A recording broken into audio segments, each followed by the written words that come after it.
মা প্যাকেটটা কি নিয়ে এসছো? এই তো দেখ না, নিয়ে এসছি। আমি রাত্রে ডিনার করব, তো সেটাই কিনে নিয়ে এসছি আজকে। শীত গ্রীষ্ম বর্ষা 12 মাস তো রান্না করে নিজেই খাই। তো প্রত্যেক দিন নিজেই রান্না করি আর নিজেরাই আবার খেতে হয়। সেই জন্য আজকে একটুখানি ভাবলাম যে একটুখানি কিনে আনি দোকান থেকে আর সেটাই ডিনার করি। তোদের জন্য আছে। তুমি রুটি খাবে, তাহলে আমরা কি খাবো?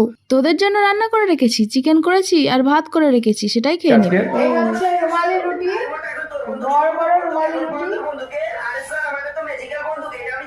এই দেখো, এই বড় রুমালি রুটি আর হচ্ছে চিকেন। আজকে আমার ডিনার। বাবা, চিকেন আর ভাতটা আমি বাড়িতেই করেছিলাম, আর যেহেতু দোকানে গিয়েছিল তো সেই জন্য বললাম যে আমার জন্য একটু রুটি আর ছেলের ভাত। তো এইটাই হচ্ছে আজকে আমার ডিনার মেনু। এখন আমি খেতে বসে পড়েছি আর ওদিকে ছেলেকেও দিয়ে দিয়েছি। আর মাঝে মধ্যেই এরকম রুটি কিনে এনে খেতে ভালো লাগে। আমি যে আজকে নিয়ে এসেছি এটা হচ্ছে রুমালি রুটি। তো রুমালি রুটিটা তো বাড়িতে করা সম্ভব নয়, এটা তো অন্যভাবেই করে। আর আমাদের এদিকে না প্রচুর পরিমাণে রুটি বিক্রি হয়, সন্ধ্যা হলেই মানুষজন সব রুটি কিনে নিয়ে যায়। তো যাই হোক, এখন আমরা খেয়ে নিই। চলো, দেখা হচ্ছে নেক্সট ভিডিওতে। আজকের মতো টাটা।